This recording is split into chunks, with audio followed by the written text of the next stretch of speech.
Hi, and welcome back to Beyond the Monsters. Today we have Sean joining us. Welcome. Thank you. Appreciate you guys having me. Tell me, is there room for me to cry? Is the devil all inside my mind? I don't wanna die like this, I wanna live my life. All right, Sean, where do we want to start here? Yeah, Gosh, I kind of want to hear a little bit about life beforehand, Yeah. before the battles, Yeah, I had pretty just simple. even if it's brief. Yeah, I had a pretty simple childhood from Los Angeles, specifically Redondo Beach. It's like 20 minutes south of LA.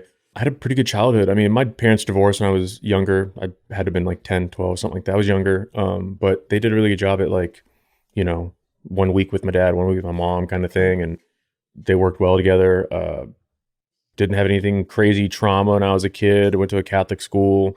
Stayed out of trouble. My grandma raised me a lot as well. My cousins. So yeah, we used to play soldier in the backyard. Grandma, she's the only house in Redondo Beach, one of the only houses that still has a property where she has a backyard. Because most places, it's Really? they're these double stacked big houses right on top of each other. Well, she has her own property, so we used to dig like foxholes in the backyard, and I used to make my cousins play with me. So my grandfather served in Korea, and he was the only one that served in the military, so that kind of like made me want to join. I always had aspirations, but never really knew if I wanted to like kind of go through with it. But yeah, and then at high school, I was trying to figure out, what am I going to do with my life? And my brother, he's a genius. He went and got the Bill Gates scholarship. He went to play football for the University of Michigan. And as soon as he left, I did like a semester of community college. And I was like, what am I doing with my life? I had no idea what I wanted to do. And after that first semester, I was like, I got to do something. So my high school sweetheart at the time, she was a year ahead of me, already kind of like in nursing. She was like, what are you doing with your life? Like, what's your 5-year plan? And I was like, well, the Army's handing out 5-year plans. So I surprised her. I joined, and I was like, I'm going to take you around the world. And she's like, I'm leaving you. So, so yeah, I was stuck. I signed the contract, but it was the best immature decision of my life. So, like I said, I had aspirations. I still walked in knowing that we were at war, but she kind of like really pushed me to like, get off my ass and go do it. Right. And yeah, so the plan was to do 5 years, get out, and I had in my contract guaranteed interview with LAPD. But yeah, I just loved the service so much, and it was an easy job, right uniform, everything. So What year was that now when you joined? this was Valentine's Day, February 2008. Wow. So, Okay. yeah, that's the day I signed the contract, and the day she left me. So That wasn't nice. You could have waited. I know. I'm friends with all my exes. I try to, because I watched how my parents were very professional about the divorce. I've always had every one of my exes I'm very cool with. They're happy. Oh, nice. She has kids, she's a beautiful family. So You're just happy for I'm her. happy Yeah. for everyone. And like I said, she pushed me to be in the career I'm in now, to meet my wife I have. And all that wouldn't have happened had she had not kind of like forced me to get off my ass and go do something. So yeah, I'm internally grateful for her making me Awesome. mature about it. So Yeah. Now you go away. yeah. Boot camp. Yeah, I went to Fort Leonard Wood, Missouri. I joined to be military police. Figured, I would use that going into LAPD. But, I haven't really done my job as an MP. I've had a very abnormal career. After Fort Leonard Wood. So at Fort Leonard Wood, we had this thing called the AMPS programs, Advanced Military Police System or School. And at the time, because this was right before President Obama called for the surge, it was like a program where they took 12 of us. They picked us within the first week of boot camp out of the whole company, like 180 people. And 12 of us would get attached to one drill sergeant. And that one drill sergeant, we'd wake up with the company, same location, but then we would get into a van with her. And then she would take us from training event to training event. Like, we would bypass a lot of those things that you would have to do, like at the range, for example. You'd have to like load all the ammo, pick up the brass. Like, we would just show up at someone else's range. She would be like, this is a signed letter from the brigade commander, like, these soldiers need to get trained. We would front load, they would give us the ammo, we'd shoot, we'd get off the range, and they would pick up our brass and we would go to the next training event. So doing that, it enabled us to graduate like a month and a half sooner so that we could get to our units and deploy. So we knew that, like, yeah, this is kind of like a cush nice program. It's different than what other people get to experience in boot camp, but we knew the ultimate goal was that we were going to go to units that were going to deploy. So you knew the Kinda end result. scary. Yeah, it was. I mean, it was, but our drill sergeants, they used to show us, I don't know if I should say this, but they used to show us videos of like firefights and trucks getting blown up in Iraq. We thought we were going to go to Iraq, and like that was my. And I used to watch the Marines in Fallujah in like 2003 when I was a freshman in high school. I used to watch these videos of these Marines just putting in work. So I had seen it before, but they were trying to like, get our brains to kind of accept what was The to reality. come. Yeah, So, yeah. And then that's when I got orders to Fort Carson, Colorado. That's where I went first. Oh, okay. Yeah. How was that? It's beautiful. I mean, I'm there now again. Oh, okay. Yeah. So I went to Fort Carson for 6 years, Hawaii for 4, Washington State for 2, Missouri for 4, and now I've been back at Colorado since September of 2023. So it's changed a lot. But I mean, I can't complain. Most of my duty stations, people try to get their entire career, so I've been pretty blessed. And you're still active. Yep, I'm still active. And of those first 6 years at Fort Carson, I deployed twice to Afghanistan for 2 years. So we were scheduled for. I went to a company, the 984th, and we were scheduled for Iraq in August of 2009. And then when I got promoted to PFC in February of 2009, this is like. I've been in the Army for literally a year. I remember it was snowy. We're in the motor pool. The commander came out and he was like, our orders for Iraq have been canceled. And I was like deflated. I was like, oh my God, like you've been brainwashed to prepare for that. And then he was like, we're going to Afghanistan in like, I think it was like 30 days or 40. It was something ridiculously short timeline. And it was for the surge. And so then everyone's like, who's been to Afghanistan? Like out of the whole company, like 180 something people, I think 3 people had been to Afghanistan. The most of the veterans have been to Iraq. We still had good combat veterans, and especially our platoon was like really, really good. So this is an unknown. Yeah, for mostly yeah. everyone. I mean, the officers were reading, textbooks, trying to understand what the Russians had done in the 70s and 80s, or whenever it was that they were fighting. Trying to understand the culture, the lay of the land, sending people to language schools, and then I got sent to EMT school, and that was intense mentally. It wasn't no physical. It was just a mental school where they essentially sent me to what a 68 whiskey, a medic, goes through for AIT, Advanced Individual Training, and they crammed it in for about a month and a half. And so when you're done, I'm EMTB certified, nationally registered, and I didn't think anything of it. I thought, okay, it's just additional skill set they want me to have. And then when I got to Afghanistan, they were like, oh no, you're going to be a medic, and I was like, but I'm an MP. And they were like, yeah, we don't care. You're a medic now. And then that was like a huge wake up call because I had no interest in the medical field when I joined. I wanted to be an MP, Right. And next thing you know, I'm getting handed, I remember this big staff sergeant hand me his OD green medical bag and it had 6 bullet holes in the back. And I was like, did you get shot wearing this? And he's like, yeah. He's like, I'm giving it to you because I don't want it anymore. He's like, personally, I wouldn't use it. And I was like, why? He's like, the snipers will go after people who look like medics in the mountains because we were in the mountains. Really? So he was like, I would just use it like in a regular assault pack and try to blend in with the rest of the troops. And I was like, oh my God, like that was the reality of like, what am I doing? Like I was not prepared mentally to be a medic and work on people. Right. So, Let alone all the stuff you were about to see. yeah. Oh my Yeah, gosh. we were not prepared for, when the deployment first started, we started hearing rumblings.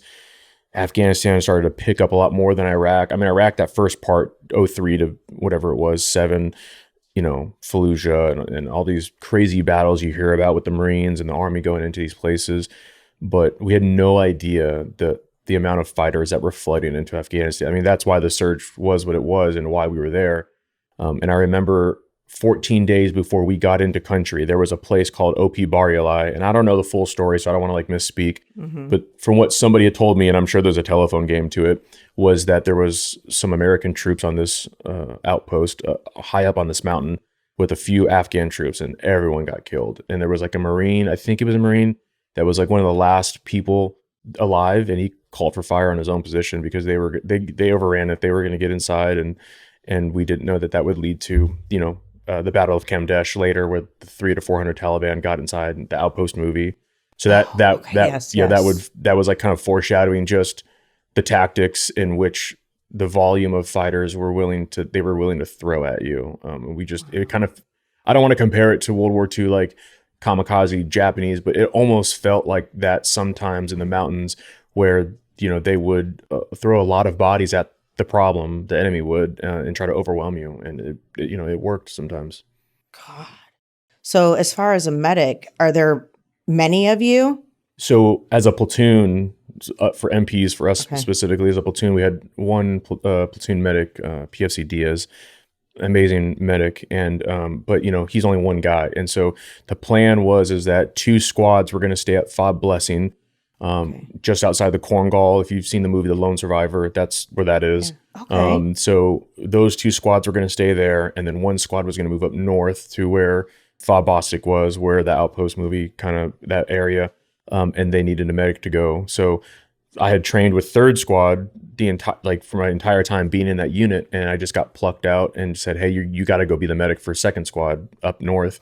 And so that was I was leaving my friends. It was hard to go with this squad. Not that I didn't know these guys; they were still in our platoon, but you guys bonded already. Yeah. It was just a huge wake up call of the realization of crap, I'm gonna have to be their medic. And I remember showing up to the aid station, and I tried explaining to them, I was like, look, I'm an MP, I'm not a 68 whiskey. And they were like, are you EMTB? And I was like, yeah. And they're like, well, that's whoever the general, the ISAF commander, that was sufficient enough for them to say, okay, you're a medic. So that's when I got my aid bag. I signed my morphine, and I had a really good NCOs that worked in the aid station. We would do study sessions every Thursday. I lived a very busy life as a medic because I would go on mission as a driver, and I would drive the truck, and then I would dismount when we got to somewhere, and I would be the medic. I would work on Afghan children or the civilians, or I'd just kind of be there. And then when we got back from mission, I had to do everything a driver would: refit, refuel the vehicle, get it ready for the next day, and then I would have to go put my scrubs on and go work in the aid station till night. And it was long 20-hour days sometimes. It's and a shit ton of responsibility too. For an 18-year-old, yeah. Wow. But I had really good peers, really good leaders. The whole platoon, our whole platoon, from our lieutenant down to the lowest private, still to this day is by far the best unit, the best individuals, the best Americans I've ever served with. Oh, I love that. Yeah. I love that. So they really helped me. So what does it look like as you're really getting into it? Like the battles? Yeah. I mean, it didn't for us. I mean, for us MPs, it didn't really kick off. Like for the first couple months, a couple pop shots here and there. It wasn't anything crazy. We just, it always seemed like we had kind of missed some of the action, or we'd show up late, or, but we were watching the realization of the death around us, and people were getting killed. And, as a medic, you'd have to deal with the dead bodies, and they'd come in and put them in the freezer and transport them and all that stuff. But it didn't really kick off until September 10th, 2009. That was our first big battle. This was 28 days, I think, before the Battle of Kamdesh, the Outpost movie. And those same enemy fighters that were eventually going to overrun Cop Keating were kind of using us as target practice. And so, I don't know how many miles. It's got to be it's got to be 10 clicks south of where Cop Keating was. There's a place called Saw Valley. And that's where Osama bin Laden had one of his safe houses. He was still alive at the time. And, this was just a couple hundred meters away from the Pakistan border. So it was easy for him to infiltrate, get into Saw Village, run operations, bounce out, and we can't cross the border. So it was a very kinetic area, and it was the terrain was ridiculous. When you would come around the mountain, the road was just as wide as our vehicles. You had the mountain. Like if I'm driving on the road, my TC, or the passenger, he could open the door, he'd have 2 feet, and he'd be touching the mountain that would go straight up. And if I open up my door, I had about 2 feet, and then it would just be 150-foot drop off and my God, down to the Kunar River. So there's no reversing, there's no turning around. It was straight, and that was it. You had to push through. But yeah, so that was just to give you an idea of the terrain of what it looked like going into Saw Valley. But that's where the first big battle, kicked off. That had to be such anxiety driving. It was. Yeah. I wouldn't even see, for me, I would never ease up on the anxiety either. I would be freaking out. Especially for an 18-year-old kid being handed this multi-million-dollar vehicle with other people's lives on your hand, and driving these massive trucks that, I trained in a Humvee like everyone else, and we got these massive MRAPs, when we got into country, and they gave us like a week-long course when we were in Bagram before we pushed out to our, location. So I only had a week of driving this thing. So did all of our drivers, but that's how we learned. It was rough. The mountainous terrain is unforgiving. But it was super high anxiety. I don't even like going over bridges. So I would lose it for sure.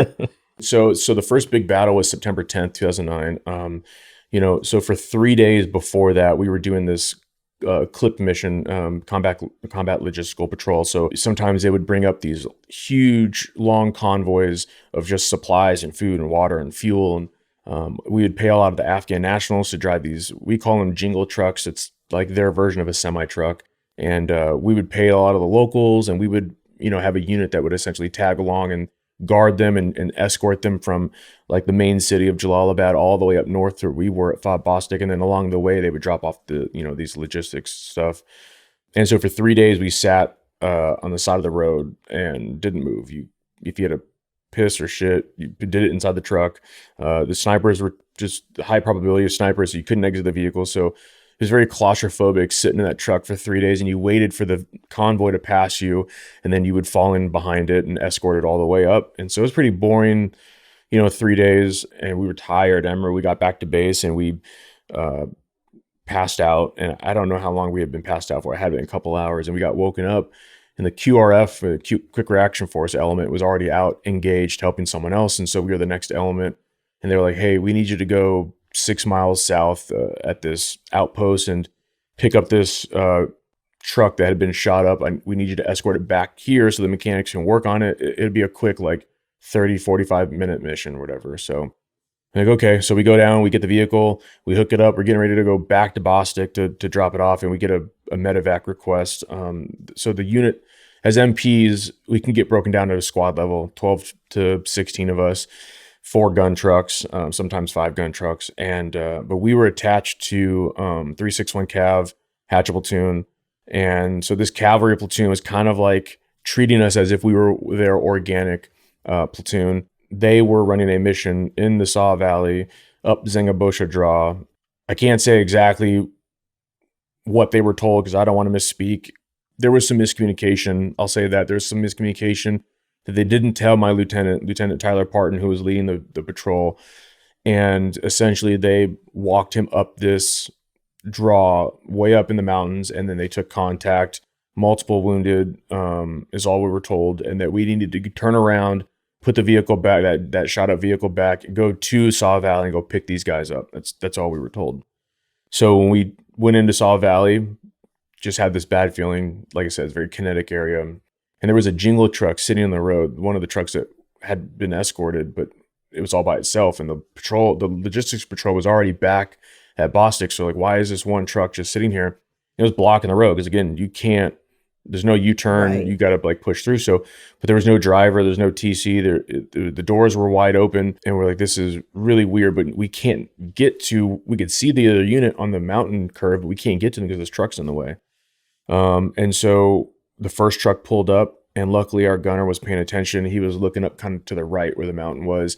And there was an RPG PKM team kind of looking down this draw, waiting for the vehicle to come face to face. And they were going to fire right into the, passenger window.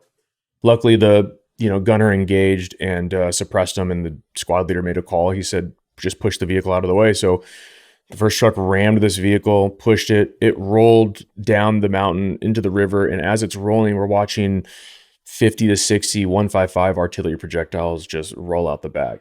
I don't know how any of them didn't just ignite, thankfully, because that mountain and we would not have been here. It was a lot of munitions, and we just didn't know what was going on. We thought it was a trap. We don't know. I think coming to find out, the guy had a blown out tire and he got left behind and was late getting up to the patrol, and he tried making the trek by himself, and the Taliban captured him, and they were going to try to capture all of those projectiles to use them on us. And they beheaded the driver. And so that, so luckily none of them went off. We pushed up, met up, linked up with the unit, and there was this infantry first sergeant standing there, and he said, I need volunteers to go up this mountain and, rescue the guys that are trapped up there. And so my squad leader said, I'll stay with the trucks. Who wants to go? And so I'm not gonna lie, I was scared. I was an 18-year-old kid. Of course. And so I'm standing there. All my team leaders volunteered. And that gave me the courage. Well, if they're going to go, then I, as the medic, like I have to go, especially since we know that there's wounded up there. So I started to run back to my truck, and the first sergeant's like, "What are you doing?" I said, "First sergeant, I'm going to grab my aid bag." And he's like, "They just radioed in. They're like 200 meters up this mountain. It's like, it's going to be a quick snatch and grab. We need lightweight, like, we got to carry the wounded." He's like, "So don't worry about it. Let's just get up on the mountain. Let's go." And so I have a picture of that day. One of our gunners took a picture, and it shows us on the bottom of the road, and we start to make the incline, and then 50 meters onto the mountain, we're pinned down by a sniper from SAW. And you could see us, there's nothing around, there's just bushes.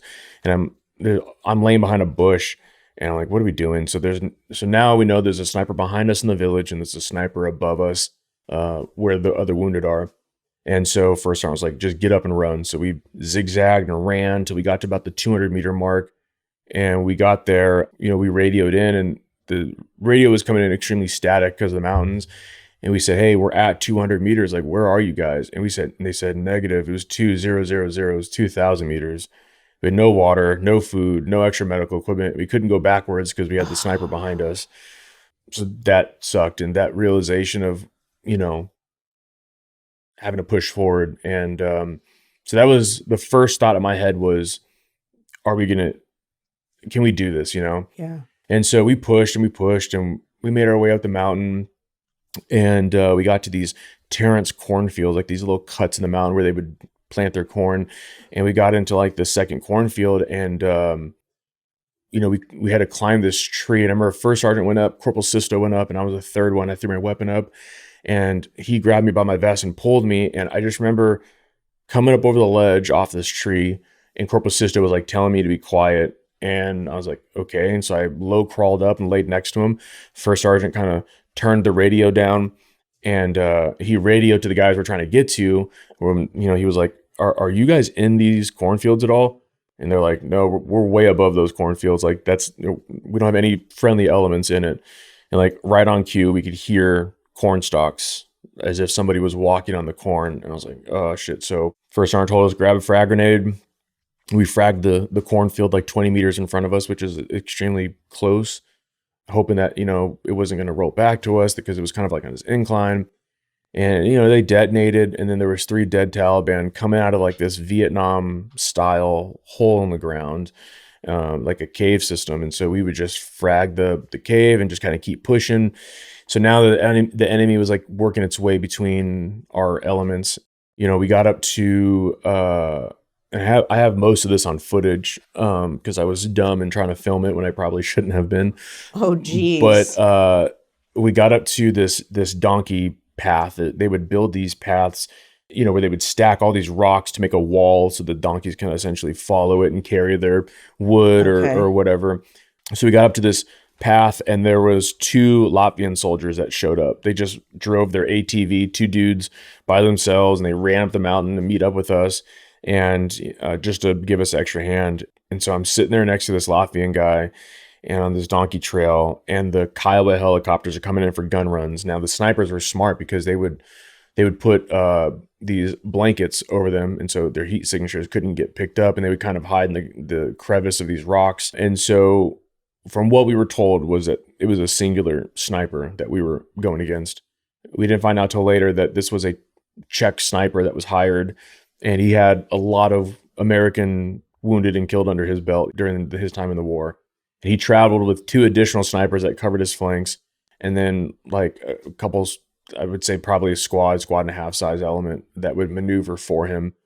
And so they weren't exposing what they had because they wanted our rescue team to come in to the draw and then, hopefully entrap us. And so that the rescue team would need a rescue team.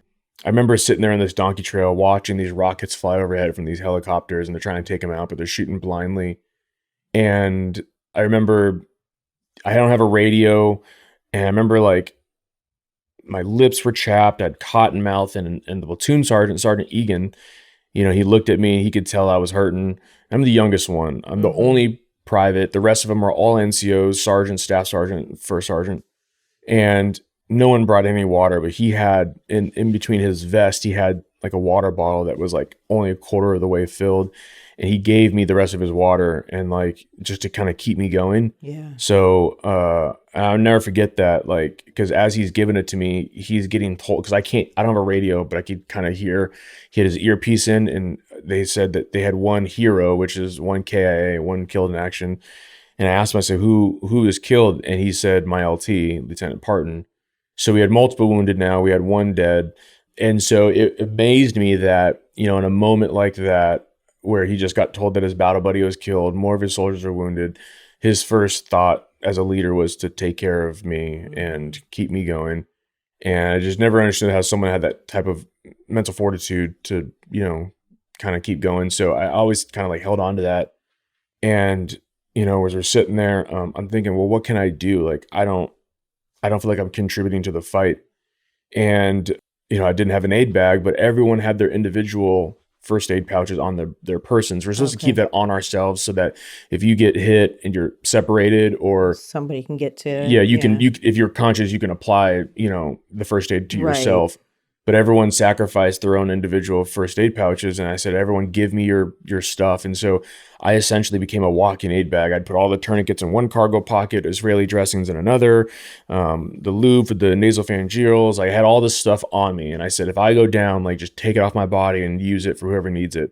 I started putting all this first aid stuff in my uniform, and the plan was, you know, we were going to run out, but we couldn't just run out because the snipers had every angle of this V-cut draw, and there was nothing we can do except hope that we can drop a smoke mission in front of them, but we didn't know where they were.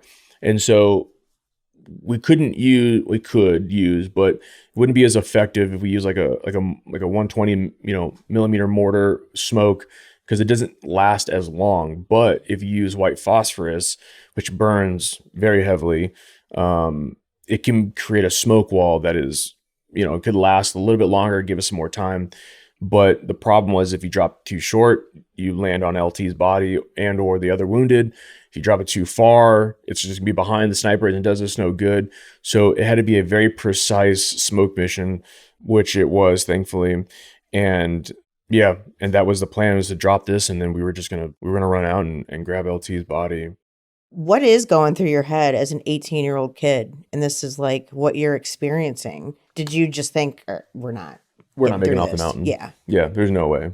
Yeah. There's no way we're taking on more wounded. And there's no way we're not going to pay a bigger price, is exactly what I was thinking at that time. Yeah. So, scary. God. Yeah, so that was a plan. And as soon as the smoke hit, we took off and we started running. And I have it on video, where it was the last video I filmed that night because it started to get dark. I'm following my team leader, Sergeant Keel, and we take off running, and we're jumping from ledge to ledge and rock, and we're just kind of zigzagging, hoping that, you know, because the snipers, they knew what we were doing. They were shooting through the smoke, hoping just to ping one of us. And my team leader, he jumps up on this boulder and he trips almost on this Afghan army soldier who had been shot. I don't know if it was shot or shrapnel, but he had a really big exit wound. And I remember this boulder was just covered in blood.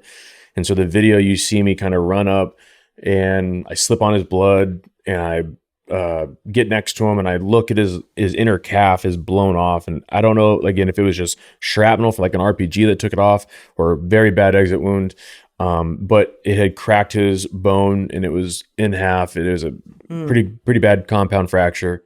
So I'm trying to reset the bone, shove gauze, Israeli dressing, tourniquet, and he's begging for water. And I was like, dude, we ain't got no water. And I didn't have an interpreter. We had an interpreter, but he was behind. And I'm just trying to tell him to relax. And as we're doing this, the Kiowa helicopters can see the Taliban trying to maneuver around the draw to enclose us. And luckily the Kiowas were paying attention, and they started gun running these positions and, you know, kind of just protecting us. And so I package him up, and right when I get done with the Afghan Sergeant Keel and Corporal Sisto, I could hear them, you know, just pulling LT's body. And the last thing I heard was Sergeant Keel say, someone's got to get him off my leg because it's a dead weight. LT was this massive, muscular, just handsome guy, just typical like poster child soldier that you would see, you know. And before I could actually go over and look at LT, because I was going to go help them, and I turned the camera off because, you don't want to film something like that. And then I heard and I saw these hands come up on the boulder I was standing on, these these bloody hands smack the boulder. And so I could see it was an American, and I swung around the boulder and I saw this long blood trail. And Sergeant Russ, the squad leader who was with LT when they got shot, essentially, I'm trying to think if I can say this. So they were standing in the open. They took contact. LT went down, got shot in the ribs. Russ got shot in the kneecap, went down. Their medic tried running out to grab LT, and then that's when LT got shot. Took a fatal shot. And then essentially Russ had to use LT's body as a human shield to protect himself as the sniper was trying to get to him. And he laid there for God knows how long with LT's body. And so he had drug himself from that location to where I was. And he had put 2 tourniquets on himself. But I think it's very hard to put a tourniquet because it's very painful. So it's hard to get it to where you should get it. Right. And then on top of that, I think him dragging his legs had made one of the tourniquets come undone, because I saw this excessive bleeding. So I flipped him over, didn't really look at his face. I just kind of had my back to him, and I slammed my knee onto his femoral, and I started to retighten the tourniquet. And as I'm doing, I could hear him gargling. And then I look at his face, and he's choking on his blood because he had got shot in the mouth. And so his tongue is in half. I'm telling him to bite down on his tongue so that he doesn't suffocate and swallow it. And he's begging me just to leave him. And as a 18-year-old kid, I'm trying to process this strong. I'm short. I'm 5'8". At the time, 180 pounds. I didn't really go to the gym. And this guy was 6'2", 6'3", 2-something, 230 without gear. And he's in so much pain. He had no morphine. He'd sitting there kind of taking it. Took 2 shots to the knee, 1 to the facial area. And he's begging me just to leave him. And I'm like, fucking shut up, Sergeant. I'm not going to leave you. But I'm trying to tell him all the things you try to tell him. And I could tell I'm putting him in more pain because of my smaller stature. So I tell Sergeant Keel and Corporal Sisto to come grab him, and I'll grab LT's body. So they take him from me, and they're we're all trying to make our way back to the donkey trail. And I grab LT's body by myself, and he didn't have a vest on. He just had his helmet. And I remember his chin strap was underneath his chin, on his neck, and his helmet had come back. And I won't really describe the fatal shot and what it looked like, but you could imagine kind of what it looked like. But so I'm trying to be as respectful as you could in a moment like that with the body, but the smoke was starting to clear. And so I'm taking my time. I'm grabbing him he wasn't wearing a vest. So I grabbed him by his uniform, and I'm kind of pulling his shoulder, and it was making slow progress. And first I was like, look, man, you got to grab his body. And he helped me grab the other side. And he's like, I know it sucks, but you just got to do it. And so it sucked because the faster we went, the helmet would slam against, rocks, and it would make the situation of what he looked like worse. And so I remember getting back to the donkey trail and collapsing next to his body and inhaling just dirt. And I'm no more than 6 inches from his face. And I'm staring into his eyes that are looking at me, and completely gone. And I kind of just said my goodbyes because I knew that it was going to be the last time I saw him. That's when I started to be like, dude, we're not making off this mountain without paying a bigger price. So I'm just having self-doubt the entire way. And at that point, I was like, there's no way. The way we came up the mountain was too treacherous. We have to find a new way down the mountain. We had never been before, and it's dark now. And this is where everything just started to go wrong. Night vision goggles weren't working. Batteries were going out. We tried using infrared chem lights, swinging them on 550 cord to show the convoy where we were. They weren't seeing it. Nothing was just working. And so the plan was First Sergeant, myself, a squad leader, from the Cav guys, Sergeant Lee, and the interpreter. Us 5 were going to be the recon element. We were going to find a way down the mountain, and we were going to mark it with infrared chem lights so that the guys with night vision behind us can see it and follow that path. And then the middle group would consist of the Afghan soldiers. For the language barrier, we told them, hey, follow the first group. And they had the Afghan that I had worked on. And then the third group was going to be most of the wounded American soldiers plus LT's body, because they were going to make the slowest progress. And so, things were going good initially for the first, I don't know how much time had passed, probably 30, 45 minutes, if maybe an hour. And we had made our way down, and it was slow because, especially with night vision, the depth perception, you can't really see distance that well. And, we're kicking rocks off of ledges, and that's how we determine, is that 3 feet or 30 feet? And we wait to see how long it takes the rock to fall. And then we go, that's far enough. We can fall off that. And that would just throw our body. We just fall and roll and slide down whatever embankment to the next level. And we would just work our way down that way. Oh And everything my was God. going good until one of the Afghan soldiers, he got impatient and he used his white flashlight, and it gave our position away. And I remember this bright light just shining between my legs, and First Sergeant and I swung around, and he told me, tell the guy to shut off his flashlight. And I turned around, and I got maybe 2 feet in, and the whole world just lit up. This entire Saw Valley, as well as 2 adjacent mountains behind Saw Valley, just started lighting us up. All And from his flashlight. yeah, because that's like they could see where we were at that Right. point. Oh God. And I remember sliding down this embankment. I hit First Sergeant, and we both slid down. We had a rock wall, those donkey path rock walls, and we slid down this thing.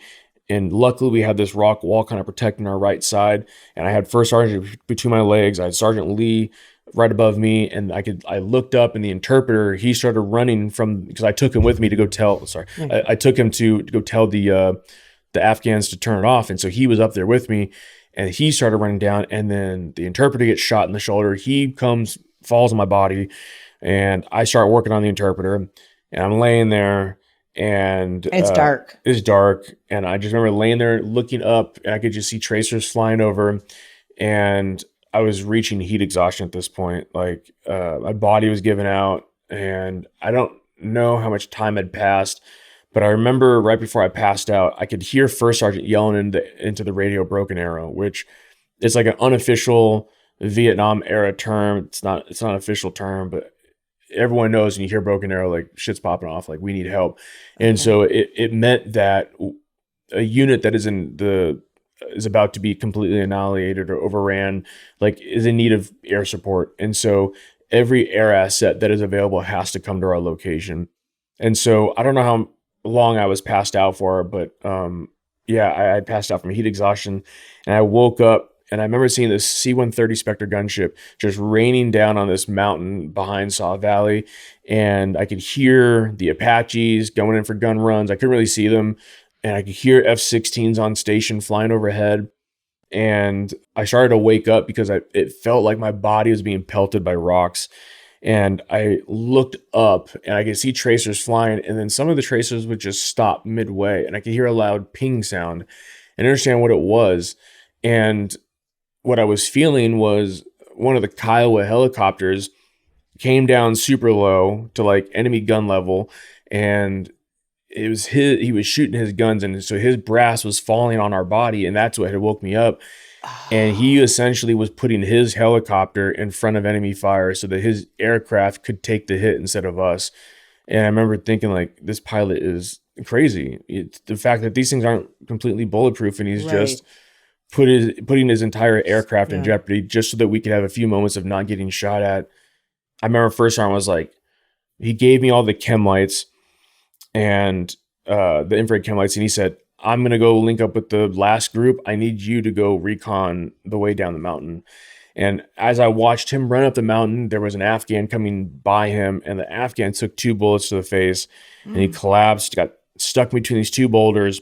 I couldn't reach him. His leg was like caught. So I'm telling the interpreter to tell the Afghans to grab him, mark his body. I need to go find a way down this mountain. So I think the squad leader that was with us ran up to go tell him with the interpreter. And then me and Sergeant Lee were getting ready to push up and go down the mountain. And I remember sitting up and looking at Saw Valley to my right and just watching this big red orange ball just come flying at us. And it impacted 15, 20 meters, if that, just kind of below this rock wall, and blew this entire rock wall out. I got peppered with the shrapnel in my shoulder, my vest, and then I slid down this embankment, and then Sergeant Lee also slid. Part of that rock wall collapsed. He hit this huge boulder about that big, and it came down to my already wounded shoulder and then completely dislocated it. And I was incapacitated. I couldn't move. So as a medic, I'm like teaching him how to like under fire, how to like put my shoulder back into place. Cause I was carrying like Jeez. 4 additional M4s on my back from some of the guys that were wounded. And so with the M4s straps and my vest, it was very hard for him to do it properly, without taking everything off.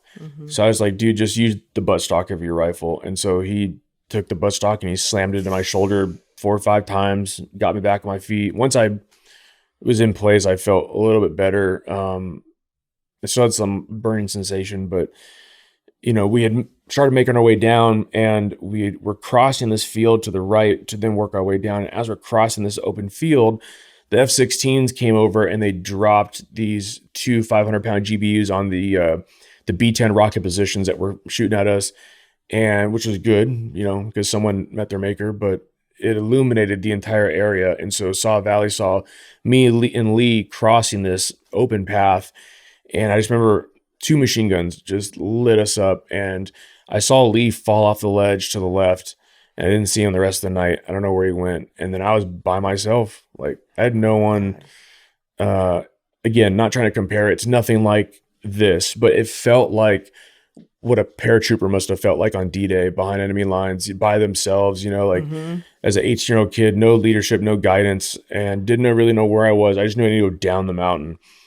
And so I'm marking my way, and I finally got down to the bottom of the mountain, and I linked up with my squad leader, Sergeant Brown. I said, I'm here for accountability, and I told him I marked the path, and I said, I have extra weapons. I'm going to put them in my truck when they come down. I said, I need to sit down for a minute, and so I'm getting ready to walk back to my truck, and I get stopped by Specialist Patsky, a friend of mine, and we're hanging out by the first truck, and all of a sudden, we see this lone American all by himself, like 100 meters in front of the convoy, like where no one should be, walking towards us. And you can tell it's American just based off the gear. Chin strap was undone, vest was open. He's dragging his M4 in the dirt. And as he got closer, I could tell it was Corporal Sisto. And so he came over and he just collapsed in me in Patsky's arms. I put him down by the tire well, and I'm blood sweeping. I'm making sure he's not shot. He wasn't wounded, but he just looked fucked up. And so I'm asking him, like, dude, are you okay? Are you hit? And I was like, what happened? And he didn't really want to talk about it. It was a couple days later, I finally talked to him, and, during the initial barrage, he got pushed off this ledge to the left, and he fell down this embankment, couldn't get back up. There's no way to get back up. So he was by himself the entire night, and he was pushing too far left, and he pushed right into a Taliban element that was trying to maneuver and cut us off. And so he had to ditch some of his gear and squeeze into like a rock pile. And he heard them speaking Pashto. So he thought it was the Afghan army soldiers that were with us, but they weren't in uniform. So he knew it was a Taliban. They had walked right by him. And so he hid out for most of the night. Yeah. And so I put him in the truck, and then I went back to my truck. I sat back there, and during the firefight, my gunner, was shooting the Mark 19, and so going after a lot of his ammo cans, he knocked a bunch of shit over in the back, and I remember just my lips were just so chapped, and I wanted water. We had a case of water back there, and I just grabbed the first one off the ground, and as soon as I drank it, I realized it was my piss bottle from earlier that day.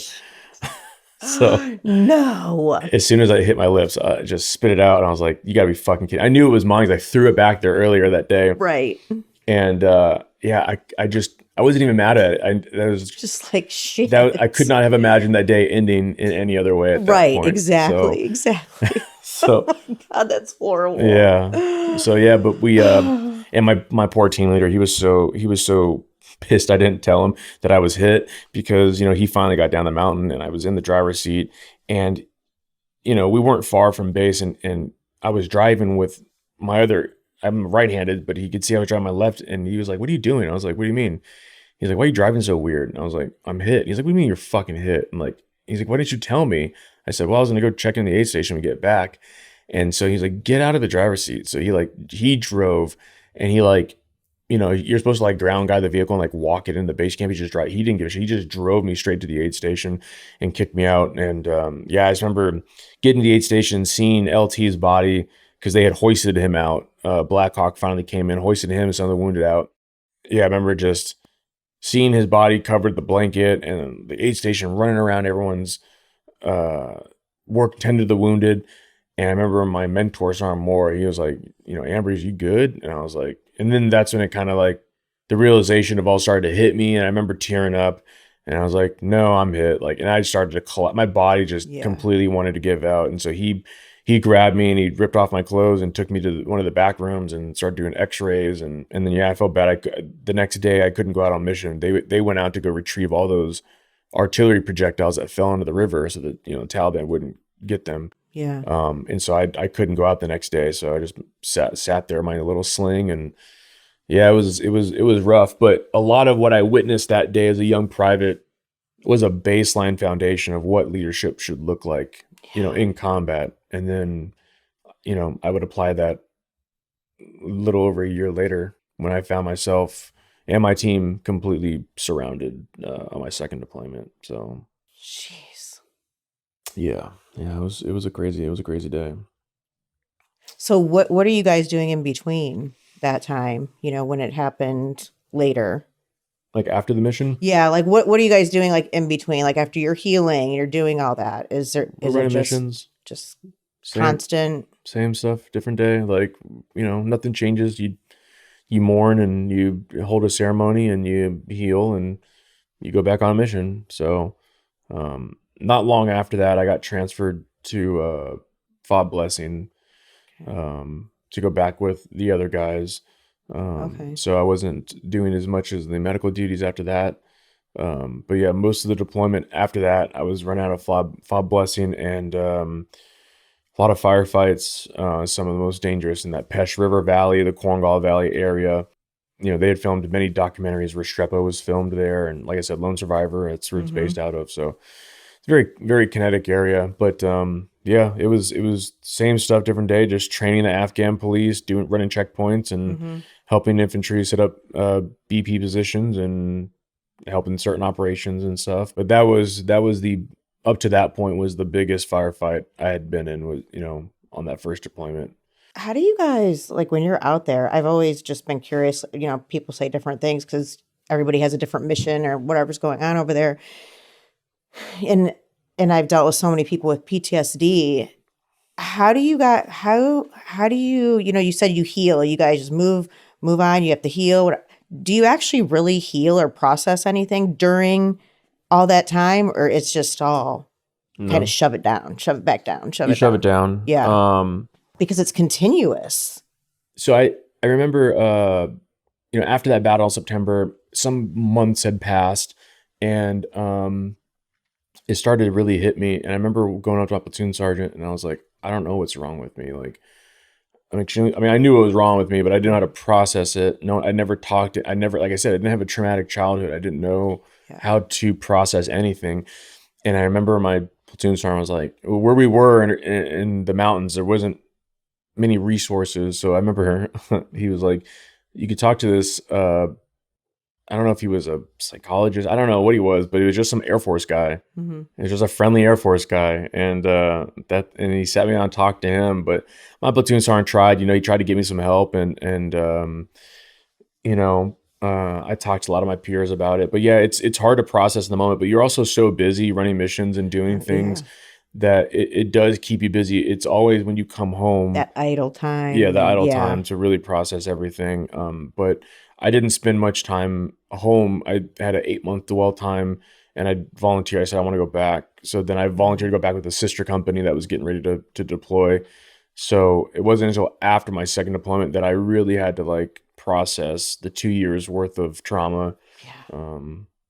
And that took me some years. Some of the stuff that you saw and witnessed, oh my God. As a medic, I remember, so as a medic, me personally, I worked on 116 casualties. I kept a little green book of all, I don't know why, but I did. And I put little check marks and stuff.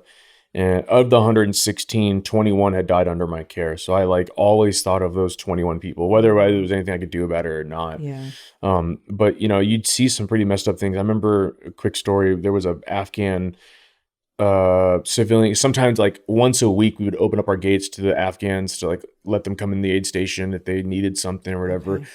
and it was like hearts and minds kind of thing. And this guy had said that his there was like boiling water. They were like doing dinner, and it somehow fell, and it got on this infant's like legs and burned her legs. Oh.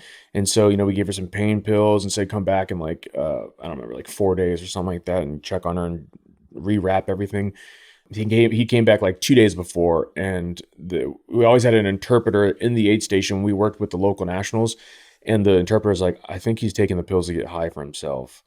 And then he burned the baby's other legs just so he can get more pills when he came back early.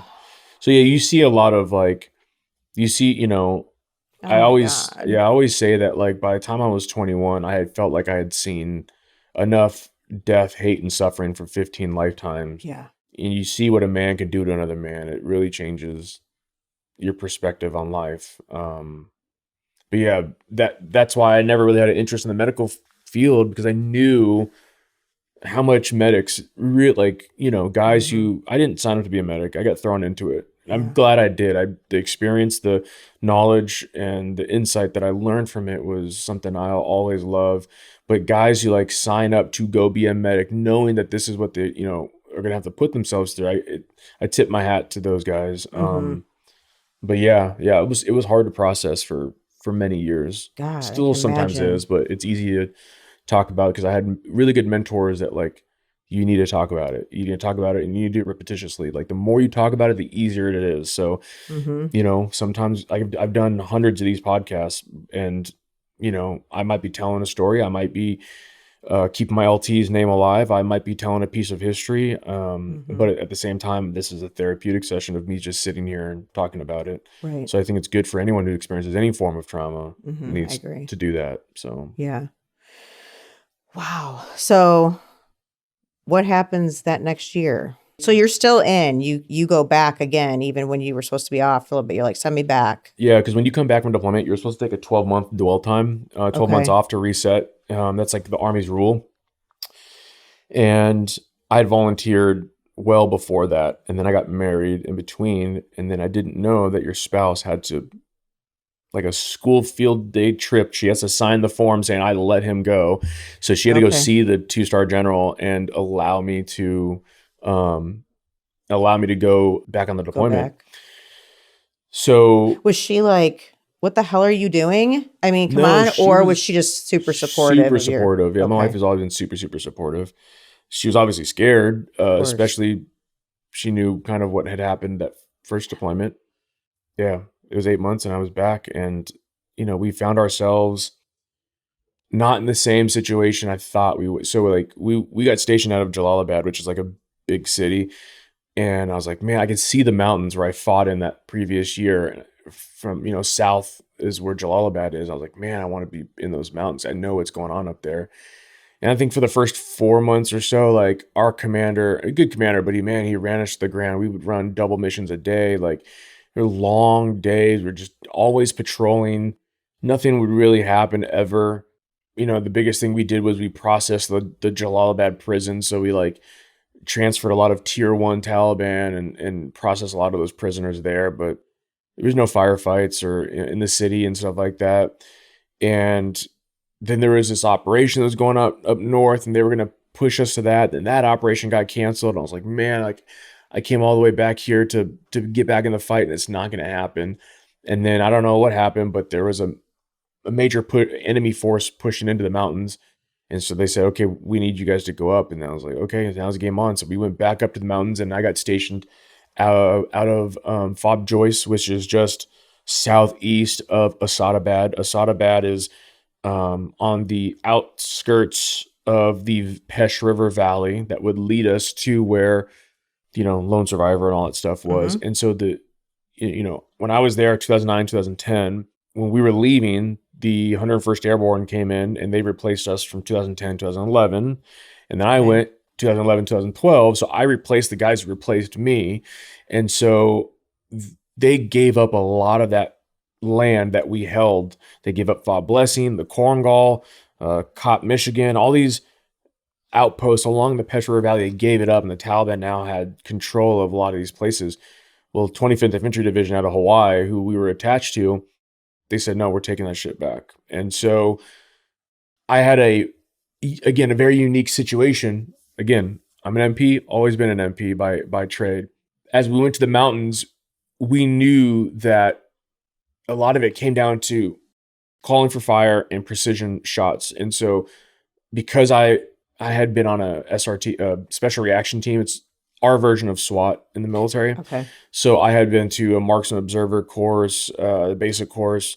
They gave me an M14 EBR sniper rifle, and they embedded me with the 25th Infantry Division's recon team. And there were, I think his name was Sergeant Thompson. He was a beast. He was such a good shot. He had been through the Army Sniper School and the Marine recon sniper school, whatever it is.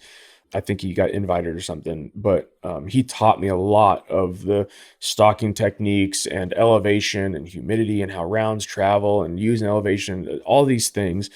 And so I worked with the team, and he worked with my three. So normally as a sergeant, as an MP, you give 2 soldiers, a driver and a gunner. I had an additional, so I had 3 soldiers. So I was the only one that had an assistant gunner. So all 3 of my soldiers went through this training where they would help be spotters, and they gave us the equipment and stuff.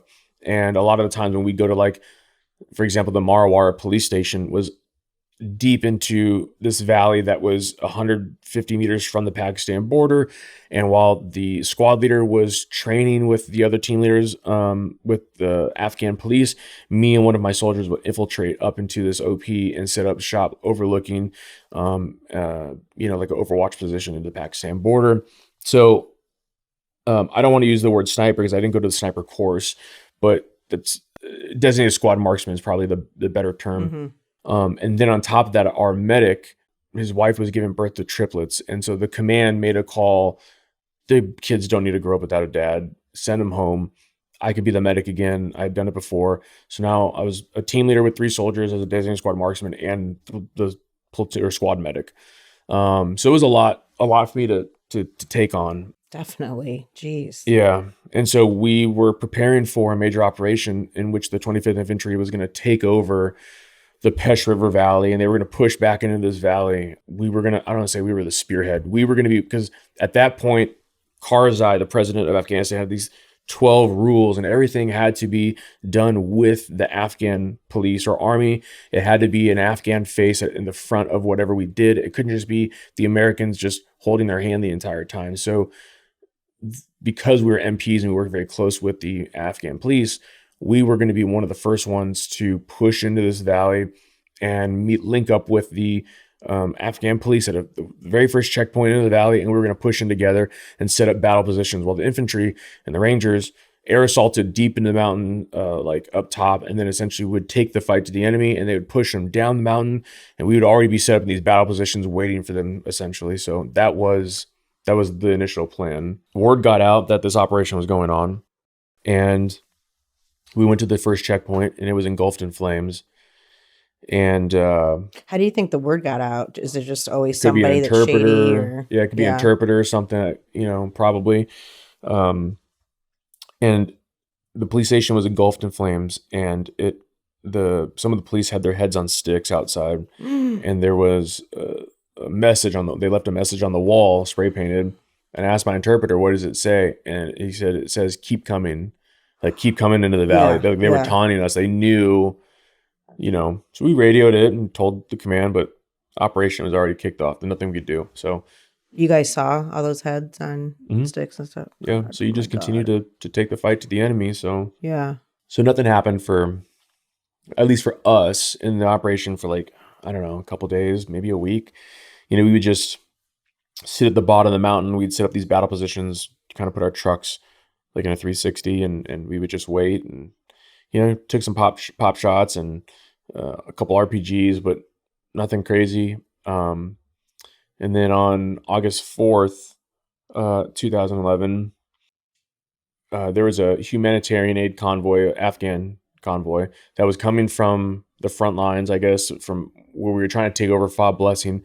It was coming back to refit, and they were going through this village. Now, this village, I remember my first deployment, we called it the Matine Mile, the village of Matine, because it was a very skinny part of the mountain, and you'd get hit for that whole mile. You just get shot at the whole way through. Mm-hmm. And the Afghans had left their Afghan police in the kill zone. It was a fuel truck. The Taliban were trying to capture it for its, its resources. And so most of the convoy just left. I think the tires got shot out or something, and it was broken down. And so 3 Afghan police officers were stuck in the kill zone. The rest of the convoy just left them there. That's when we got the call. We were the closest element to them. So they said, hey, we need you to go and link up with the Afghan police and get them out of the kill zone, and do not let the Taliban capture the fuel. So I was in the 3rd truck. My squad leader was in the 2nd. Sergeant Lane was in the 1st. And I think Sergeant Hazlett was in the 4th. And so for me and Hazlett in the 3rd and 4th trucks, we couldn't really see much. We were kind of like on this mountain turn, this little bend. And the 1st truck was taking most of the fire. And so you guys are just following each other? Yeah, we're just following okay. the 1st truck. And the 1st truck starts to pull into the village of Matine. And he's not taking too many shots. The fuel truck was taking most of the shots, the Afghan police. And, we're asking the 1st truck, what do you see? He says, I see the fuel truck. There's 2 Afghans fighting. They're shooting towards the cornfield. One's shooting towards the cornfield. The other one's shooting up towards the village. And then there's another Afghan in this ditch on the right side of the road. And it looks like he's wounded. So I was like, all right, we'll pull your truck up. Let's get closer. And I didn't want to put myself in a position that I wasn't going to be able to get myself out. But I asked my squad leader for permission. I said, can I dismount? Can I get out?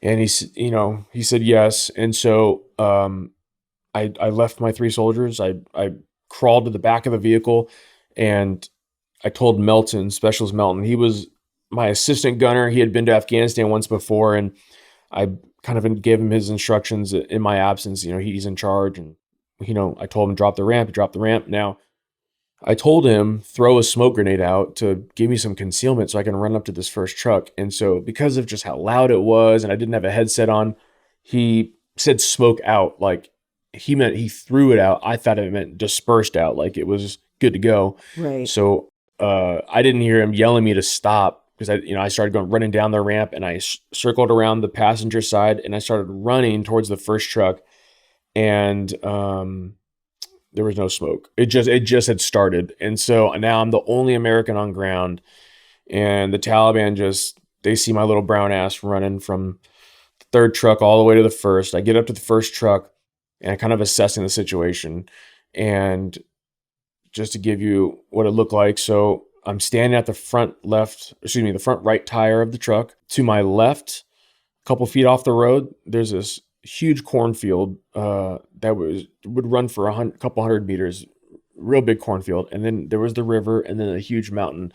And then in front of me, about 40 meters, is the fuel truck, kind of curved at a 45-degree angle, with the 2 Afghans fighting over here, and the other one in the ditch, like waving his arms hysterically. And from that ditch, the mountain goes up, and then it goes into the village of Matine. There's all these little houses, and the mountain's huge. You're just looking down on the battle.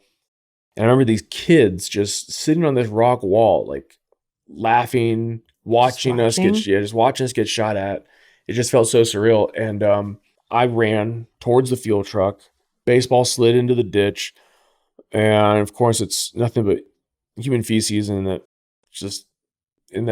gross ditch. Disgusting, and it's gross. And I'm laying there next to him, and I pull out my tourniquet, throw it on his leg. He got shot on his left leg, lower. Wasn't too bad, but he had been bleeding for quite a bit, because the entire ditch was filled with blood, because he didn't have any medical equipment. And so I'm doing the tourniquet, and I lay next to him, and I'm trying to radio up to Sergeant Kaz, my squad leader, and I'm trying to tell him, like, I'm ready to move. Like, I need cover fire. I need someone to pull the 1st truck up so I at least have cover from the cornfield. And this guy, the Afghan, he's freaking out. He's kind of going into shock a little bit. He ripped off his fingernails. He was digging in this hard rock dirt to try to get more defilade. He's trying to get lower to the ground. And we had this brick wall right above us. And I remember just feeling like this brick just on the back of my neck. And the enemy from the mountain behind the cornfield were trying to skip rounds into the ditch. And so it was hitting this rock wall like inches above my head. And I didn't know it. And so I didn't want to pick my head up. And so to calm this dude down, I like cradled him. I spooned him essentially. I pulled him into me and I turned my back to the cornfield so that if a round came into the ditch, then my body armor would take the hit instead of, because as a medic, it doesn't matter if he's an American or not. That's your patient. That's your casualty. You Right. take care of him. You put your life on the line for whoever it is. That's what we do as Americans. That's what we do as medics. So I'm laying there and he's grabbing me. He's pulling he's changing my radio channels, and I'm trying to calm him down. And I finally get Sergeant Cass on the radio, and I say, I need you to pull your truck up, first truck, and I need you to like throw some grenades in the cornfield, something. And so I see Cass finally get out, and he's standing there. He's looking down at me, and he's watching this brick just fall on me. And so I see him pull out 2 frag grenades, pulls the pins. So I knew that was my cue. So when he threw these things, like he didn't throw a grenade like you normally are taught to throw. He kind of like, I don't know why at the time, but he kind of lollygagged these things on the other side of the truck, very close. But I wasn't questioning it. And I remember getting the casualty up, getting him his arm over me, and I'm carrying him. They drop the ramp to the first truck. I get him inside, and as I'm, coming out of this ditch, my LT, who's in, I think he's in my truck or truck 3, I can't remember. He called in for close air support, and so this pilot, I remember seeing, he was like 100 feet off the ground, if that. Like I remember seeing his red helmet. Like it was very detailed how close to the ground he was. And he came in kind of like at an angle, and then he shot straight up, hit his afterburners, and like did a show of force, and like the whole area just went deathly silent, scared the shit out of us and the enemy. It gave me enough time to get to the back of the truck, and I put my casualty in. And that's when I looked into the cornfield, and I could just see the corn stalks just moving super fast. And I could see them just, again, not trying to compare it to like World War II or anything, but the best way I could describe it, it looked like a Japanese kamikaze, like they were going to try to break through the line kind of thing. Right. And they were running at us in teams of 3 and 5, and they were trying to get so close that our gunners couldn't put their guns low enough, because on top of the truck, you go up pretty high, but you can't go low as if you get to a certain distance. Mm-hmm. And the enemy knew this, so they were trying to get so close that the gunners couldn't fire. And on top of that, the first truck that I was in, I'm trying to think how I could say this because I don't want to like put sensitive information out there. It's a gun platform that the gunner can control it from the inside. That's all I really say. I won't say what it is. I'm sure most people could probably Google it, but I don't want to say it. Sure. So, but that gun was down. And so, my last thought based off of what I had learned from my first deployment, seeing OP Bareilly, seeing the Battle of Kamdesh, I knew they attack in numbers, and they're going to get so close that you can't even use your air support. Yeah. And I just thought they're going to try to overrun us. That's how this is going to try to end.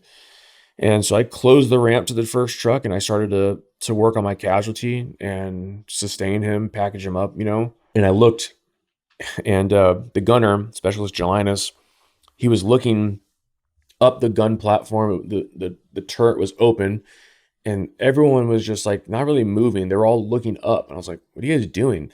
And I peeked my head over in the turret, and I could see my friend Sergeant Lane. And this guy, he had seen a lot of combat. He had crossed the border of Iraq in 01, in the invasion. Like he had been there, done that, seen some things. Wow. And he was a big dude, like 6'3", 250 without gear on. And he was standing on top of this 12-foot, 15-foot truck with no cover. Because there's this gun platform doesn't require the gunner to be up there. So there's no armor. So he's just kneeling on top of this truck, getting shot at from the village and the cornfield side.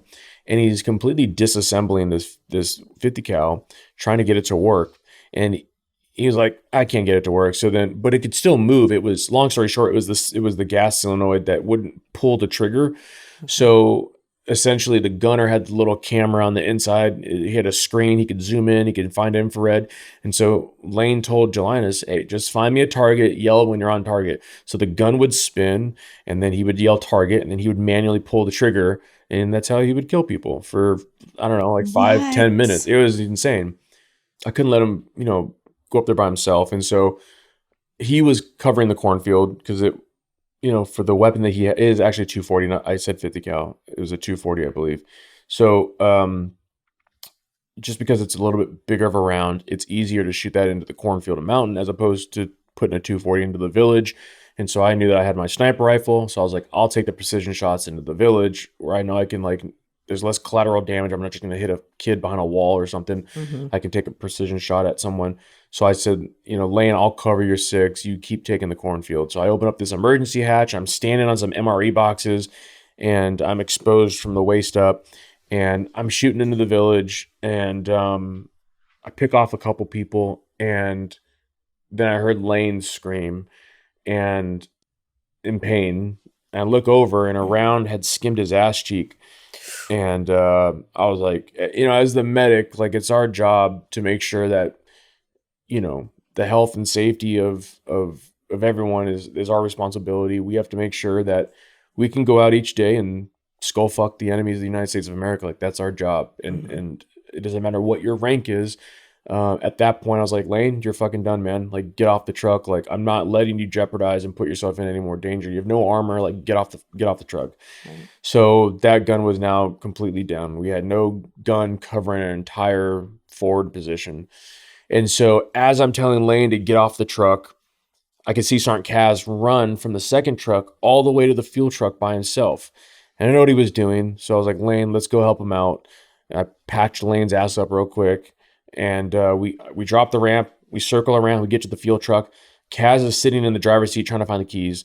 He's getting ready to start it, and Lane pulls him out and says, you're the squad leader. We got to keep you safe. Like, you keep pushing reports, cover me, I'll do it. So then Lane drops the keys onto the floor, thankfully, because then he goes to grab the keys, and as he's doing it, rounds start to skip off the hood where I'm at into the windshield. And so Kaz pushes Lane, holds him down.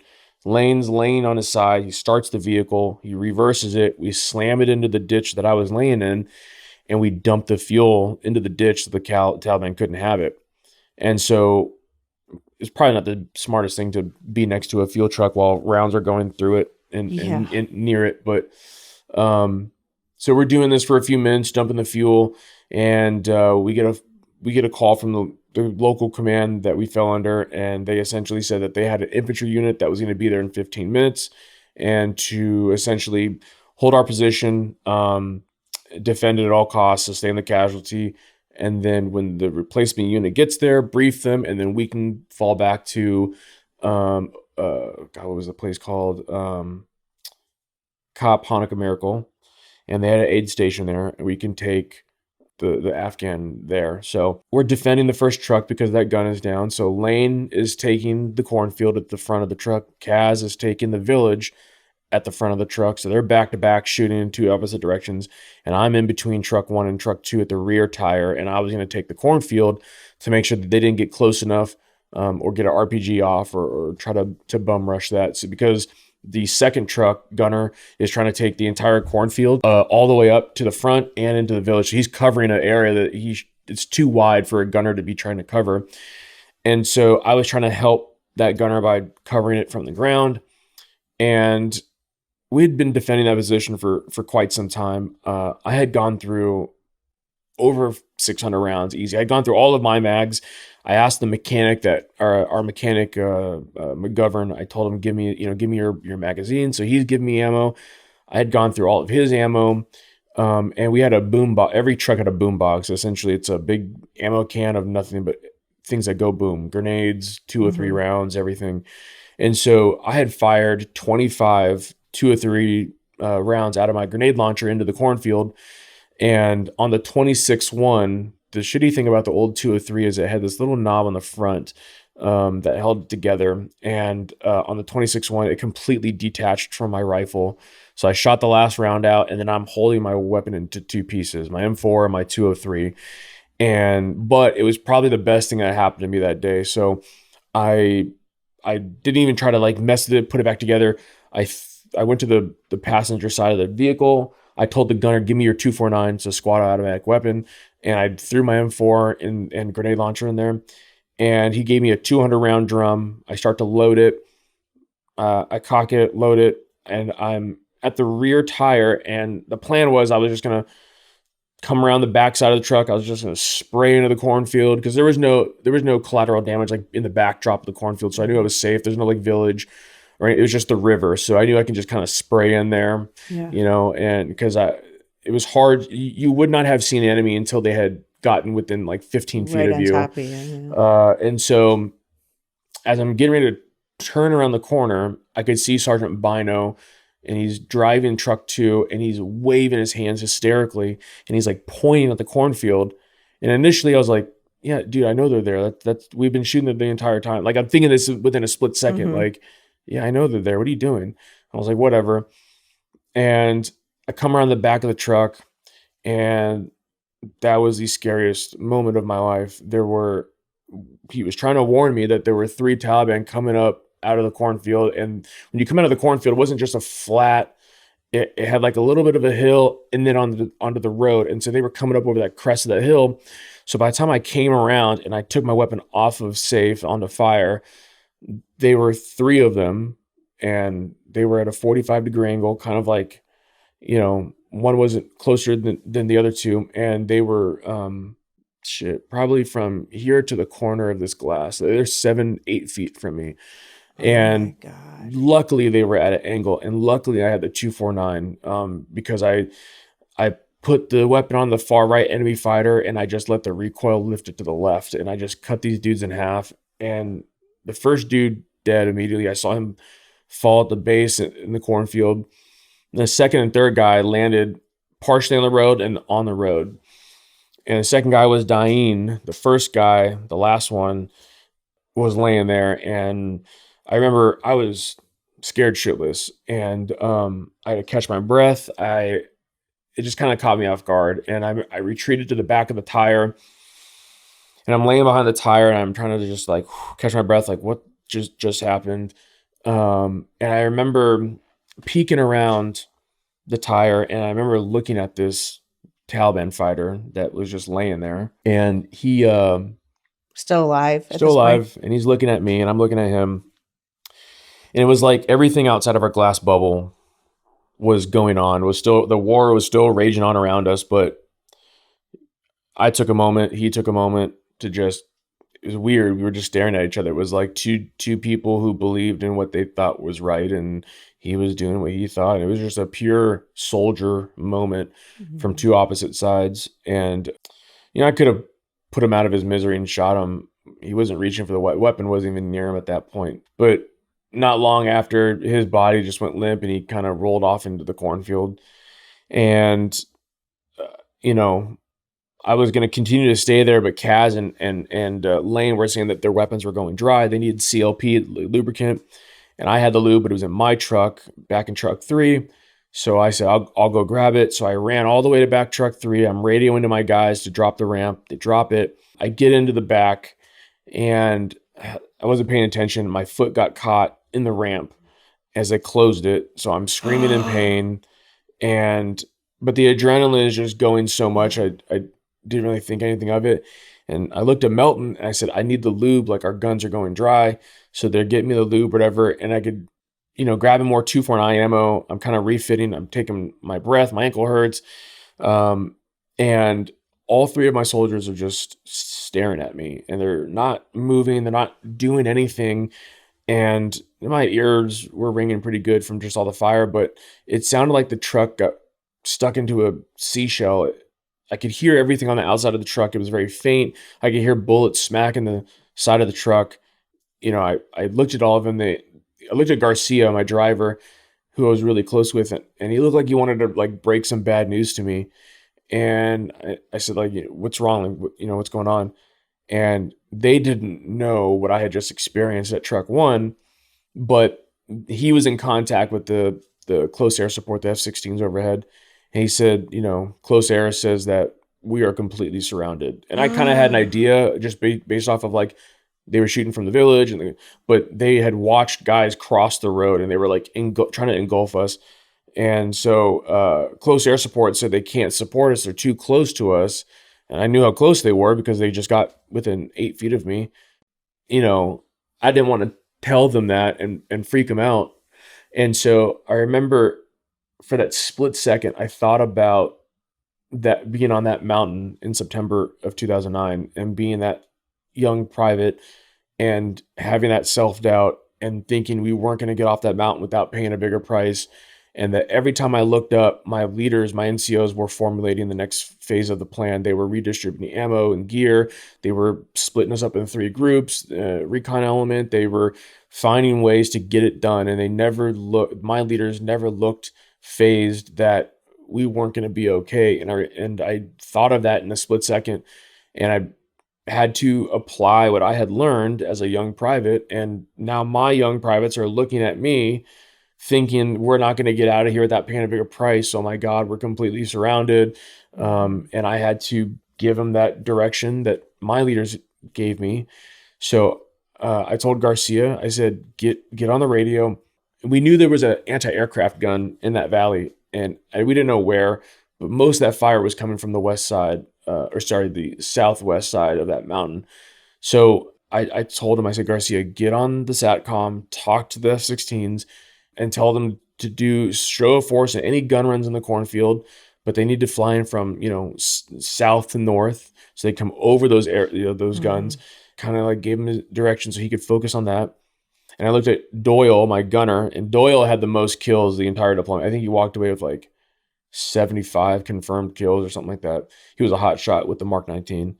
And I asked Doyle, I said, how many kills do you have right now? And he said like 12 or something like that. And I was trying to like break the ice because I was scared too. And I told him, I said, you give me 25 kills, I'm gonna buy you a case of Rip It energy. That the Rip It energy drink was our energy drink that we would, drink downrange. And I gave him like a little love tap on the face, like try to calm him down because I could see it was wearing on him. And then I looked at Melton, who was supposed to, be in charge of them while I was gone. And I said, dude, Melton, like, take care of these two. Like, you're in charge, while I'm gone. Like, get these guys anything they need. And he was like, well, can I come out with you? And I said, no, like, you need to stay in here. And it was a very selfish moment of me. I think I felt like I took combat experience away from them.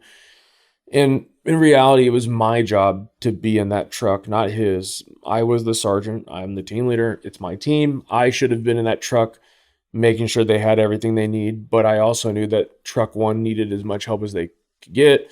And I knew how deadly it was up there. And I told myself a long time ago that I was not going to put my soldiers in a body bag. Like, that shit wasn't going to happen. My soldiers were going to put me in one. That's how I saw it. And that their families entrusted me to get them back home safely to the best of my ability. And if I could put them in a position of better safety, then that's what I was going to do. So I denied him. I said, no, you got to stay in this truck. And I told him, drop the ramp. I got to go back out. And so he dropped the ramp and I ran all the way back to truck 1. And by this time, the infantry unit was getting ready to replace us.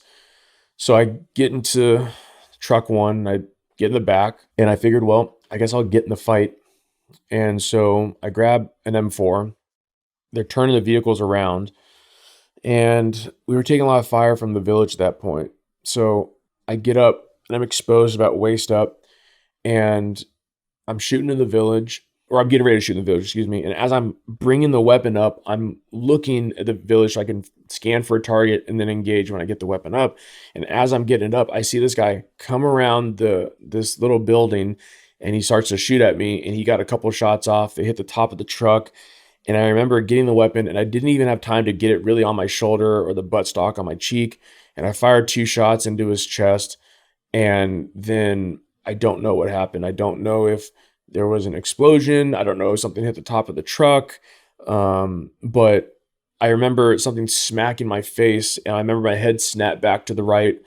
And the barrel of the gun was already really hot because there was another guy that was shooting that gun before I grabbed it. And the barrel was so hot. I remember collapsing into the truck. The barrel landed on a case of Monster energy drinks. They exploded all over the place. And then I just remember, like, I thought it was the Monster that I had on my mouth because I tasted like this liquid. Yeah. And then I tasted it and it tasted like pennies. And I was like, that's blood. And then I started to feel my face, and I had like this piece of shrapnel hanging out of my cheekbone. My cheekbone had stopped it. And I wasn't wearing eye pro because I took it off earlier because it was fogging up and I couldn't see. And I say that to don't ever take off your iPro. Use your safety protection. Mm-hmm. But I took it off because I couldn't see. And, thankfully this landed an inch to the left, and had it come over here, I would be wearing an eye patch right now. Right. So I remember when I collapsed in the truck and I said, oh shit, I'm hit. And I could taste it. I leaned over to Lane, who's sitting in the passenger seat. And again, Lane had been there, done that, seen a lot in the war. He pulled out a water bottle. He had his dip in his mouth, and he opened it. He spit his dip in there, and he yanked the shrapnel out of my face. He put it in his dip bottle, and he just started dipping again. He said, get back up in the gun. So he told me not to be a bitch. And I said, okay. So he gave me a little gauze, and he wrapped it on my face real quick, and then I went back up in the gun. And as I'm getting ready to go back up in the gun, I see one of the craziest sights. Sergeant Kaz is running past our truck. I'm looking out the front windshield. He's running past our truck to go link up with the infantry guys who are about to replace us, to like brief them. And this is the cornfield now, because we've turned around. It's on our right side now. He's shooting into the cornfield.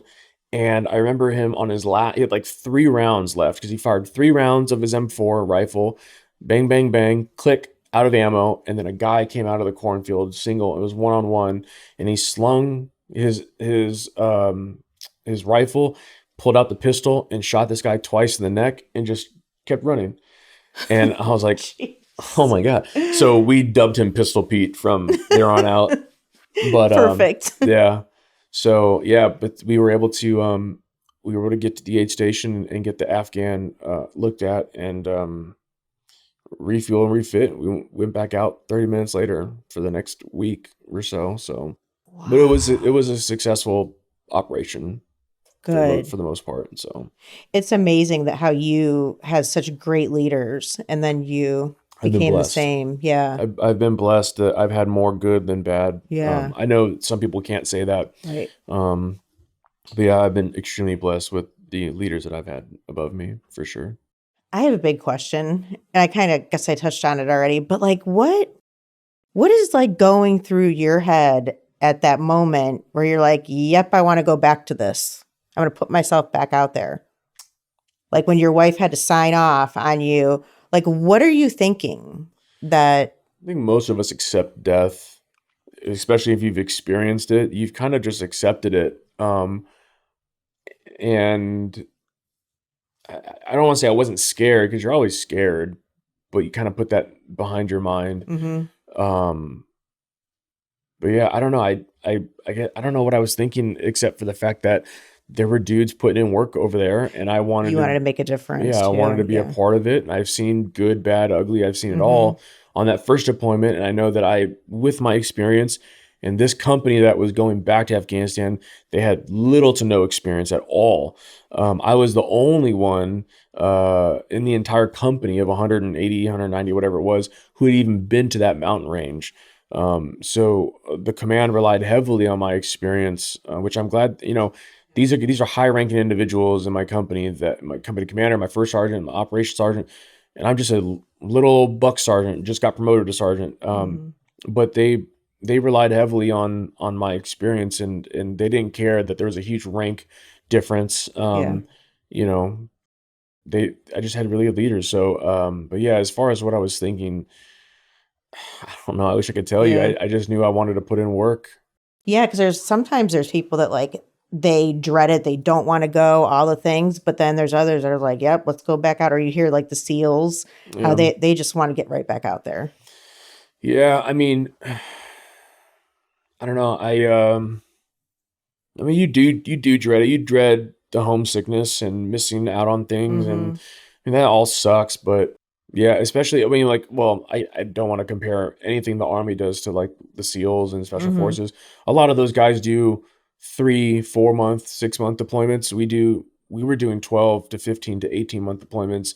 But their op tempo is obviously very different, and they do high value, high targeted, very dangerous missions as well. So that's another reason why their deployments are a lot shorter than ours. But yeah, just being gone for that long, for 12 months in itself is a challenge, regardless of you're doing high op tempo, dangerous missions like SEALs and Special Forces and stuff. Right. But that's also why I wanted to write the book is you know, a lot of these special operations guys, and rightfully so, get a lot of like the movies and the books, and people hear about the sexy, cool things that the special group does. Right. But people forget about the ground pounding troops that are out there every day that enable the special operations to do what they do. Yes. And that there's regular soldiers, sailors, Marines, airmen that come in contact, you know, just as much.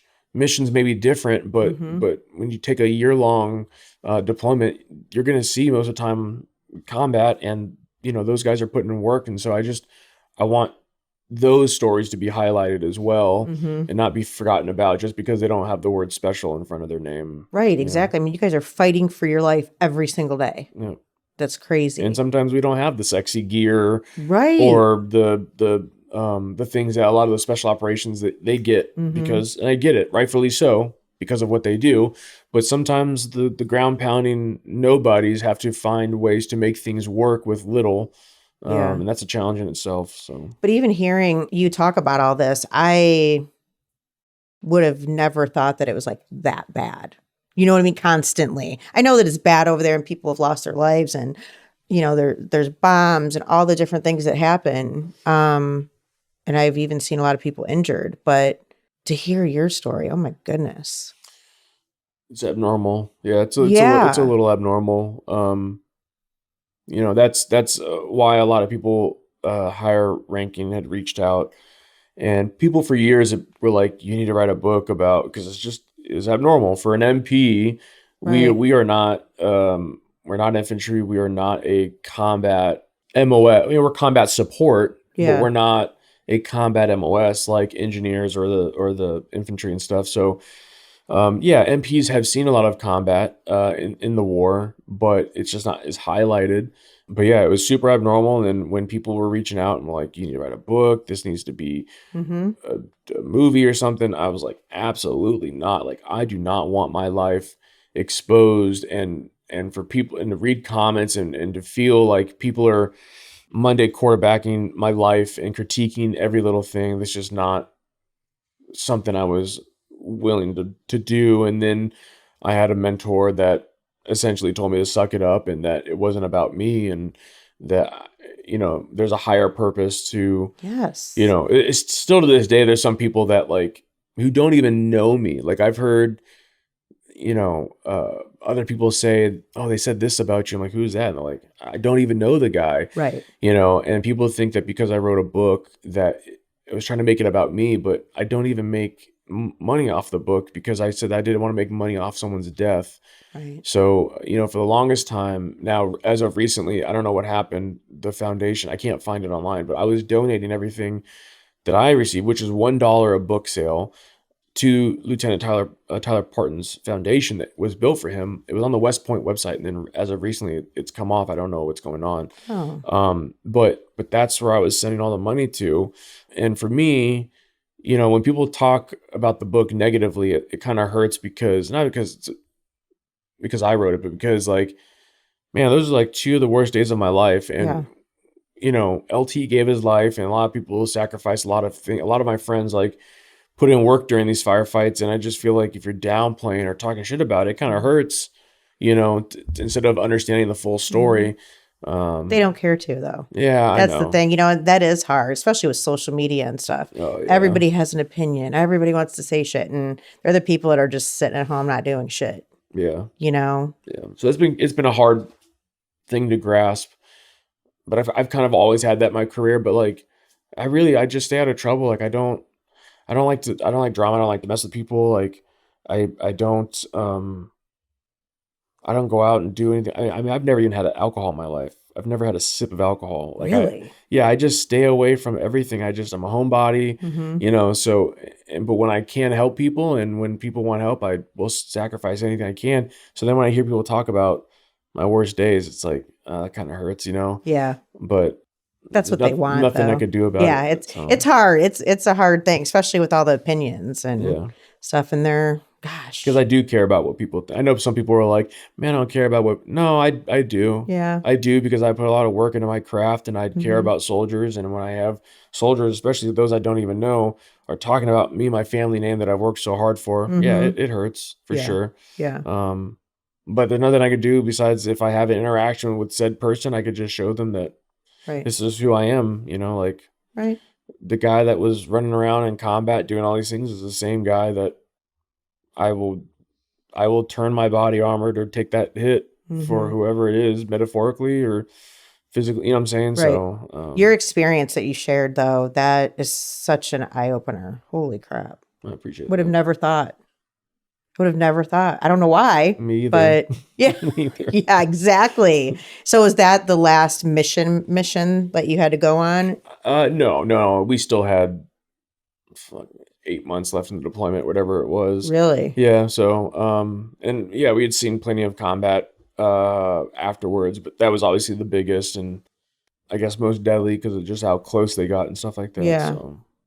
God, I feel like an idiot hearing it all because I feel clueless. But you like brought it all to life where I'm just like, oh my God, this is terrible. Yeah. It is terrible. Yeah, it is. War is. Does your wife terrible. make you stay home now though? No. I mean, I stay home. I don't Yeah. bother nobody. I just hang out with myself. But yeah, no, she's been extremely supportive. Wow, that's awesome. Yeah. Gosh, thank you for sharing. Yeah, of course. Yeah. And what's the name of the book? Ghosts of the Valley. Ghosts of the Valley. We'll make sure all the links are in your description Yeah, for too. sure. Kind of get all those from you. Yeah. Wow. Great story. I appreciate it.